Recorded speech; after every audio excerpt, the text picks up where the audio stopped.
Good morning, good afternoon, good evening and नमस्कार। Hope के capacitors अच्छे से समझ में आ गया होगा। फॉर द बेटर अंडरस्टैंडिंग अभी कुछ और कैपेसिटर की जो प्रॉब्लम्स हैं उनकी बात कर लेते हैं। ठीक है, बेसिक प्रॉब्लम्स ही हैं, ठीक है ना। You will enjoy solving those problems. देखो, problem is something like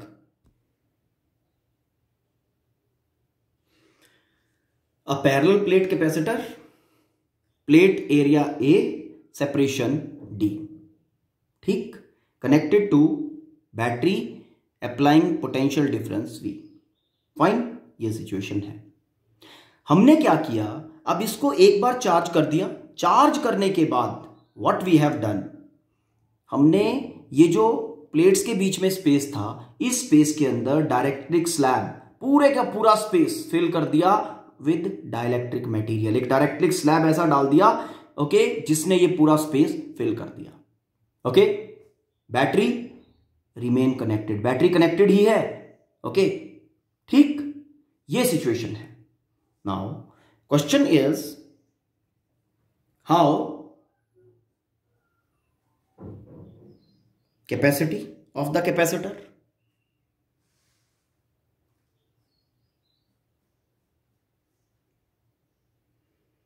potential difference between the plates,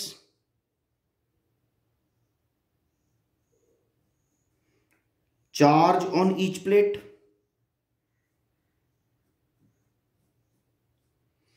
electric field between the plates, energy of the capacitor। okay, how these variables will change, इनका value किस तरह से change करेगा, हमें ये find करना है। ठीक, ओके। अब जो लोग इस तरह से सोचेंगे कि ओहो ये तो प्रॉब्लम बहुत मुश्किल है, ठीक, तो वो तो कर ही नहीं पाएंगे। ठीक, बड़े आराम से दिमाग में ये सोचो कि मुझे आता है, ओके, और मुझे ये सॉल्व करना है and I will be able to solve it. तो ब्रेन आपका काम करेगा and you will be able to apply those things जो ऑलरेडी आपके दिमाग में है, आप पढ़ चुके हैं। ओके, चलो फर्स्ट सिचुएशन से शुरू करते हैं। फर्स्ट थिंग इज आपका capacity of the capacitor. Capacity of the capacitor का क्या होगा, देखो ध्यान से। Plate area A, separation D, तो capacity C1 is equal to epsilon naught A by D, epsilon naught A by D, ठीक है, क्योंकि एम्प्टी स्पेस है बिटवीन द प्लेट्स। उसके बाद बैटरी रिमेन कनेक्टेड, ठीक है, डाइलेक्ट्रिक फिल कर दिया। डाइलेक्ट्रिक जब हम फिल कर देते हैं, complete space is filled with dielectric of constant K, तो कैपेसिटी कितना हो जाता है, K टाइम्स, ऑलरेडी बता चुका हूं, ठीक है। C2 इज इक्वल टू हो गया K times epsilon naught A by D। तो यहां से क्या पता चला कि जो कैपेसिटी है सेकंड सिचुएशन में, that is K times the initial capacity, K times the first case.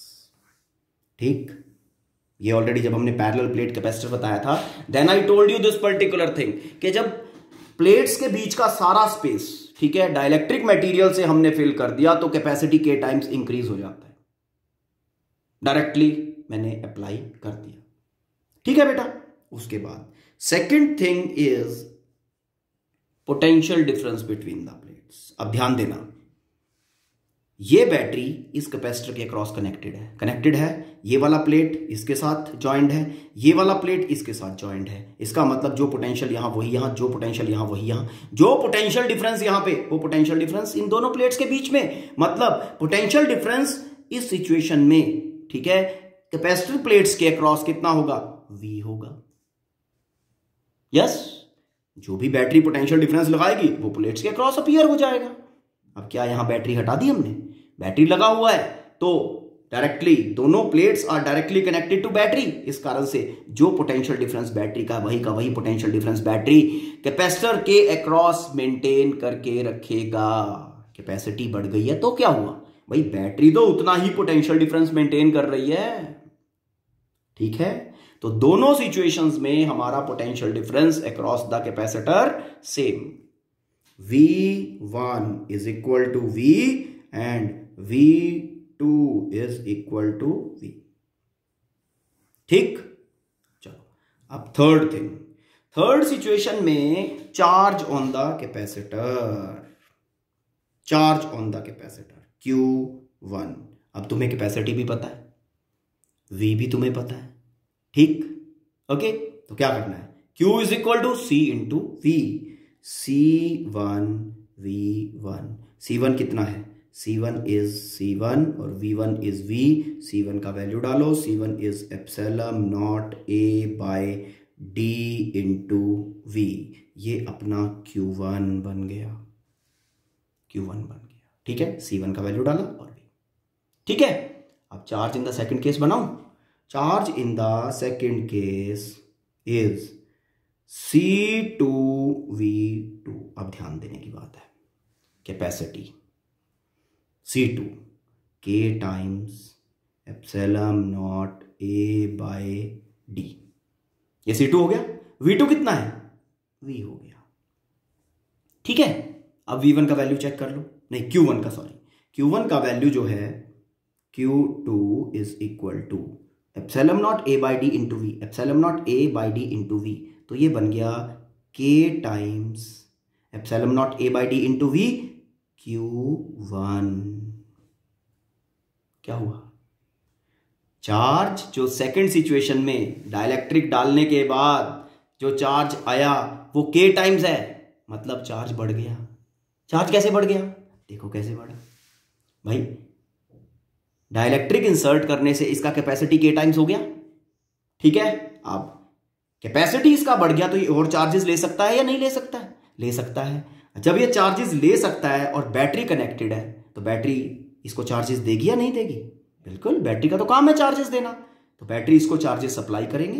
As इसका कैपेसिटी इंक्रीज कर गया है, चार्जेस और एकोमोडेट कर सकता है, तो इस तरह से इसका कैपेसिटी बढ़ने के कारण, ठीक है ना, ये बैटरी से और चार्जेस का सप्लाई ले लेगा, और जो नया चार्ज इसके ऊपर बनेगा, okay, that will be dielectric constant times the initial state.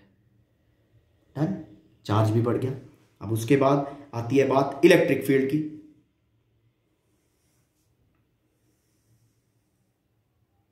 अब electric field between the plates, okay, बताया था आप लोगों को, electric field between the plates जो होता है, ओके, वो होता है, देखो, जब प्लेट्स के बीच में नो मटेरियल इज देयर, है ना, कितना था, याद करो, sigma bye epsilon not, empty space, okay, तो सिग्मा 1 कर दो, क्योंकि पहला केस तो electric field in the first case, sigma 1, charge कितना है, Q1, ठीक, charge Q1 by area, Q1 by area sigma बनेगा ना, और साथ में आ गया एप्सिलॉन नॉट। तो आपका जो इलेक्ट्रिक फील्ड स्ट्रेंथ बना, electric field intensity between the plates बना, वो बना Q1 एप्सिलॉन नॉट, ठीक है। नाउ सेकंड केस में ध्यान देना, अब जरा ध्यान देने की बात है, ओके, ये देखो, प्लेट्स के बीच में क्या है, डाइलेक्ट्रिक ऑफ कांस्टेंट K, ठीक है, ओके, और चार्ज भी इंक्रीज कर गया, इसका मतलब सरफेस चार्ज डेंसिटी भी बढ़ गया होगा, ठीक है ना, तो E2 is equal to sigma 2 over वो जो मीडियम बीच में एग्जिस्ट कर रहा है उसका absolute permittivity, okay, absolute permittivity उसका बन गया एप्सिलॉन, ठीक है। अब सिग्मा 2 का वैल्यू डालो, सिग्मा 2 कितना होगा, Q2 बाय A, एप्सिलॉन का वैल्यू डालो, एप्सिलॉन का वैल्यू कितना होगा, epsilon will be equal to K times epsilon naught, dielectric constant का डेफिनेशन,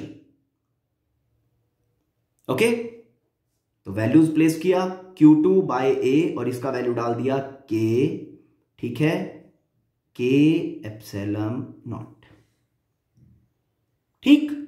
अब E2 जो बन गया बेटा यहां पे, E2 is equal to 1 by K Q2, Q2 का वैल्यू डाल दें, Q2 is K times Q1।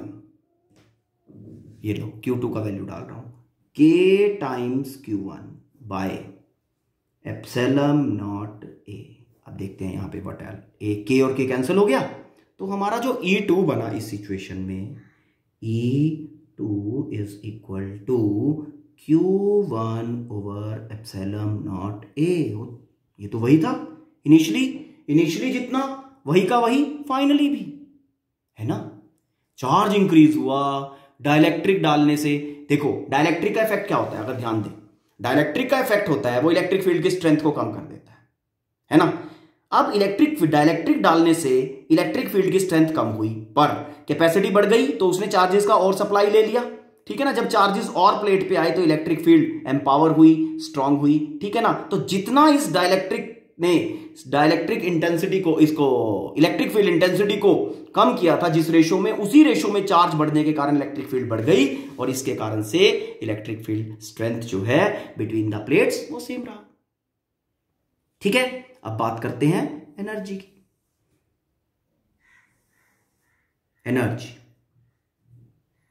Energy के लिए आप क्या बताया था कल मैंने, okay, in previous lecture I told you कि ऐसा इक्वेशन, ऐसा रिलेशन एनर्जी वाला पकड़ो आप, जिसमें जो कांस्टेंट है, कांस्टेंट क्या है, V कांस्टेंट है यहां पे, V कांस्टेंट जिस रिलेशन के अंदर हो, तो बड़े आराम से आप रिलेशन पकड़ो, U is equal to half CV square, okay. U1 is equal to half C1 V1 square, ठीक है। Now U1 is equal to half C1 को चलो ठीक है डायरेक्टली V1 हमारा V है, तो C1 V स्क्वायर हो गया, ठीक है। C का वैल्यू C1 है ना, यहां C2 का वैल्यू C1 की फॉर्म में डाल देंगे, ठीक है। तो रेशियो आ जाएगा हमारे पास U2 is equal to half C2 V2 square, ठीक है, C2 V2 स्क्वायर। अब C2 V2 स्क्वायर, आप देखो C2 is K times C1, K times C1, value डाल रहा हूं, हाफ K टाइम्स C1, ये आपके C2 का वैल्यू आ गया। V2 वही V है, V स्क्वायर, क्योंकि पोटेंशियल डिफरेंस तो सेम है, तो आपका जो U2 बना energy is equal to K times half C1 V square. Half C1 V square हमारा U1 है, it means U2 is equal to K times U1। मतलब जो इनिशियली एनर्जी थी डाइलेक्ट्रिक के डलने से, व्हेन बैटरी रिमेन कनेक्टेड, वो energy भी क्या हो गई, K times dielectric constant times increase हो गई। होप यू हैव अंडरस्टूड, ठीक है। डरना नहीं है इन प्रॉब्लम से, इसमें आराम से सॉल्व करो, दिमाग चलाओ। अरे गलती एक बार होगी, 2 बार होगी, कोई फर्क नहीं पड़ता, गलती करो, लेकिन गलती करके सीखो, ठीक है ना। ऐसा नहीं कि अपने जो जितने भी वेपन्स हैं वो डाल के बैठ जाओ कि नहीं आई कांट डू, नो। भगवान जी ने जो ब्रेन बनाया है इसी तरह से बनाया है, ओके, ठीक, कि एक बार सॉल्व करोगे, दूसरी बार करोगे, तीसरी बार करोगे, ठीक है ना, बेटर लर्निंग होता चला जाएगा, ठीक। चलो let's see the next problem. Capacitor, okay, same, fine. Capacitor, plate area A and separation between the plates D, fine, and this all connected with a battery of potential difference V, ठीक है। अब हमने क्या किया, इस capacitor को इस battery ने चार्ज कर दिया, चार्ज करने के बाद बैटरी डिस्कनेक्ट कर दिया, battery is disconnected,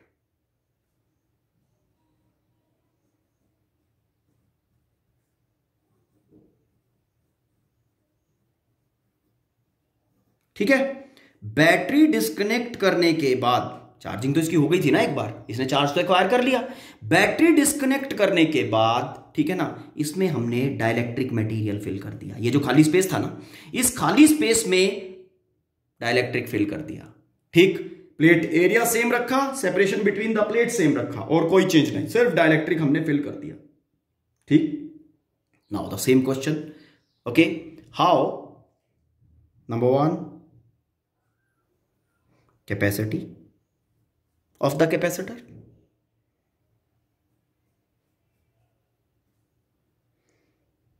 Then charge. Okay, charge on the plates of capacitor. Potential difference between the plates of capacitor. Electric field between the plates of capacitor. Energy of capacitor. ठीक है, ये dielectric insert कर दिया. कब insert किया? Charging की, battery disconnect की, फिर डाइलेक्ट्रिक डाला. ठीक है, डाइलेक्ट्रिक डालने के बाद ये सारे के सारे जो आपके वेरिएबल्स हैं, इनका वैल्यू किस तरह से चेंज करेगा? This is the question. Okay, आपको ये कंपैरिजन मार्क करना है. करें स्टार्ट? चलो लेट अस सी. वही कैपेसिटी से शुरू करते हैं. सबसे पहला कैपेसिटी, यहां पे plate area A, separation D, empty space between. तो कैपेसिटी कितना होगा? C1 is equal to epsilon naught A by D. C1 epsilon naught A by D, number one. ठीक है, नाउ यहां पे जब डाइलेक्ट्रिक मटेरियल फिल कर दिया, whole of the space between the plates is filled with dielectric of constant K, तो capacity के times हो जाएगा. K times epsilon naught A by D. ये आ गया अपना C2 capacity in the second situation. Epsilon naught A by D is C1. तो इस कारण से C2 is equal to K times C1. K times C1. Clear है बेटा? चलो नेक्स्ट देखो आप. Second situation. Second thing which we have to answer, that is charge.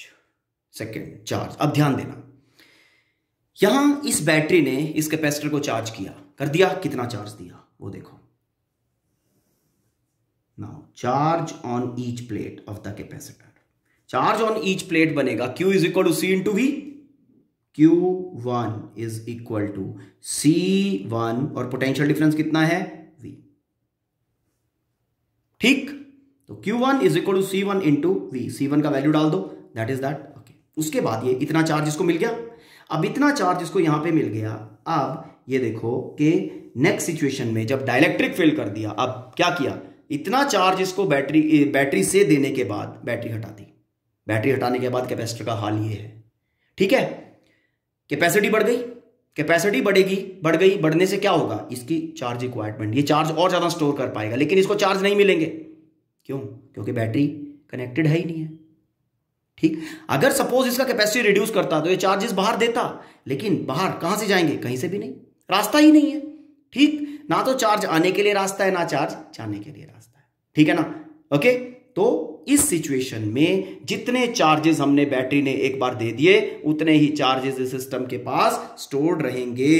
तो Q2 is equal to Q1 which is equal to C1V.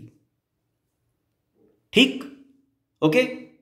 Now the third case. Third thing is what is happening to potential difference between the plates. Plates के बीच में potential difference का क्या होगा? अब देखो, plates के बीच में पोटेंशियल डिफरेंस को डिफाइन करने के लिए हम इलेक्ट्रिक फील्ड का हेल्प लेंगे. ठीक है, ओके. देखो, potential difference between the plates V1. V1 is equal to field कितना? Empty space between the plates है. Empty space between the plates. Okay, तो फील्ड है, चलो फील्ड की वैल्यू V. पोटेंशियल डिफरेंस कितना है? Potential difference is E, electric field in the first stage, multiplied by separation between the plates D. ठीक, अब electric field का value डाल दो. E1 is equal to sigma 1 by empty space epsilon naught. तो sigma 1 by epsilon naught D. अब sigma 1 का value डाल दें. Now V1 is equal to Q1 by A, और ये अपना एप्सिलॉन नॉट आ गया, एंड दिस इज D. ठीक है, अब Q1 का वैल्यू डालना है, Q1 का भी वैल्यू डाल दो.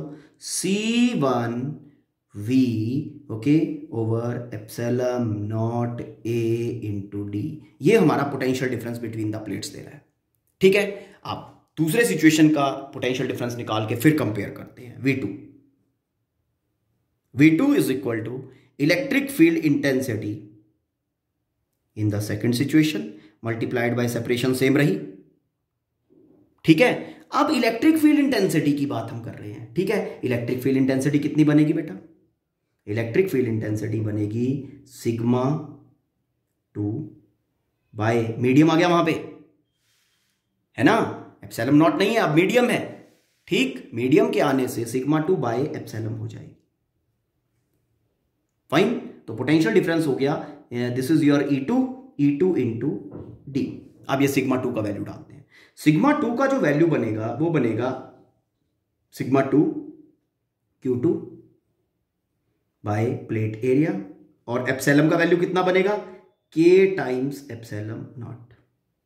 Okay, K times epsilon naught, और ये D रह गया, दिस इज योर D। अब Q2 का value, Q2 is equal to Q1, C1V ही है, तो V2 is equal to C1V by K epsilon naught A, और ये D। ध्यान देना, C1V epsilon naught AD, C1V epsilon naught A, और ये रहा D। तो ये V2 जो तुम्हारा हुआ, ये हुआ 1 बाय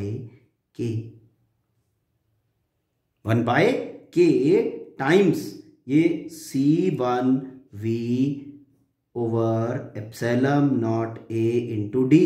ये पूरा टर्म क्या है? V1। तो मतलब potential difference is equal to 1 by K times V1। मतलब potential difference between the plates क्या कर गया? रिड्यूस कर गया। बस सोच सकते हो क्यों? पोटेंशियल डिफरेंस तुम्हारा इस कारण से रिड्यूस कर गया बेटा, देखो डाइलेक्ट्रिक के आने से फील्ड वीक हुई। ठीक है, क्या हुई? फील्ड वीक हुई, इसका कैपेसिटी बढ़ा है। अब फील्ड वीक हुई है, चार्जेस, कैपेसिटी बढ़ा है, इसको चार्जेस और चाहिए थे, चार्जेस और लेने थे इसने, पर क्योंकि बैटरी कनेक्टेड नहीं है तो ये चार्जेस ले नहीं पाएगा। तो जितने सिचुएशन में पहली में चार्जेस थे उतने ही चार्जेस रहे। ठीक, तो उतने के कॉरस्पॉन्डिंगली जो फील्ड थी उस फील्ड को डाइलेक्ट्रिक के आने से K टाइम्स कम, ठीक है ना, K टाइम्स वो कम हो गई। जब वो K टाइम्स कम हो गई तो electric field has gone weak, उसके कारण से पोटेंशियल डिफरेंस जो हुआ वो भी बिटवीन द प्लेट्स क्या किया? रिड्यूस कर गया, क्योंकि potential difference is electric field strength times D. E जितने टाइम्स वीक होगी पोटेंशियल डिफरेंस उतने ही टाइम्स वीक हो जाएगा। हाँ, वो बात अलग है कि अगर बैटरी कनेक्टेड हो और वो चार्जेस का और सप्लाई ले ले तो फिर जितना ज्यादा चार्जेस लेगी उसी रेशो में इलेक्ट्रिक फील्ड और स्ट्रांग हो जाएगा और वो पोटेंशियल डिफरेंस को इंक्रीज भी कर सकता है। पर इस सिचुएशन में बैटरी इज नॉट कनेक्टेड। ठीक है, now the next case is energy. अब एनर्जी को डिफाइन करने के लिए हम क्या करेंगे? एनर्जी को डिफाइन करने के लिए ओके, हम पहले एनर्जी नहीं, पहले इलेक्ट्रिक फील्ड की बात कर लेते हैं। ठीक है, इलेक्ट्रिक फील्ड फोर्थ वेरिएबल ये रहा। इलेक्ट्रिक फील्ड का ऑलरेडी मैं बता भी चुका हूं आपको। Electric field between the plates E1 is equal to sigma 1 by epsilon naught. ठीक है, सिग्मा 1 इज इक्वल टू कितना है? Q1 by A epsilon naught. अब चार्जेस तो सेम है दोनों सिचुएशन में, तो E2 जो है E2 इज इक्वल टू यहां पे क्या बनेगा? सिग्मा 2 बाय एप्सिलॉन नॉट नहीं है, अब मीडियम आ गया, एप्सिलॉन आ गया। ठीक है, अब सिग्मा 2 एप्सिलॉन, सिग्मा 2 कितना बनेगा? Q2 by A। एप्सिलॉन कितना बनेगा? K times epsilon naught. ठीक है, तो ये Q2 basically is equal to Q1, ये लो Q1 ओवर ये आया E not epsilon naught A, और साथ में यहां पे क्या आ गया? 1 बाय K। देखो E2 जो तुम्हारा है वो dielectric constant 1 by K times E1, मतलब इलेक्ट्रिक फील्ड जो है वो डाइलेक्ट्रिक कांस्टेंट टाइम्स रिड्यूस कर गई। फाइन, ओके, उसके बाद आता है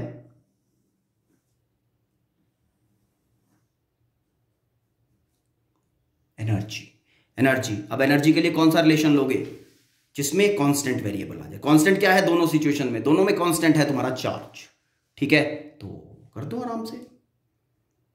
U is equal to Q square by 2C। ठीक है, तो Q square, Q1 C capacity, ठीक है, C1 मान लेते हैं, यहां पे C1 आ गया, नाउ ये U1 आ गया आपका, U2 charge Q2 square by 2C2। ठीक है, Q2 is equal to Q1, charge में कोई चेंज नहीं आया, Q1 स्क्वेयर डिवाइड बाय, यहां पे 2 आ गया, ठीक है, और C2 जो है तुम्हारा वो K टाइम्स C1 है, K टाइम्स C1। ठीक है, तो हमारा एनर्जी जो बन गया 1/K, बाहर ले आया, Q1 स्क्वेयर बाय 2C1।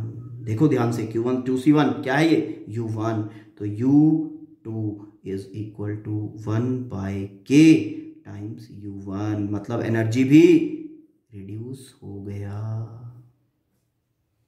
ठीक है, ओके, तो hope this must have contributed some of the thing to your understanding. Rest all आप जितना एक्सप्लोर करोगे, जितना चीजों को समझोगे, रीड करोगे, ओके, और जितना प्रॉब्लम सॉल्विंग करके पूछोगे, whatever problem you are facing on the way, ठीक है ना, उतना ज्यादा विल बी योर अंडरस्टैंडिंग। ठीक, ओके, तो completed. Unit 1 is over from my side. Thank you. Have a nice day.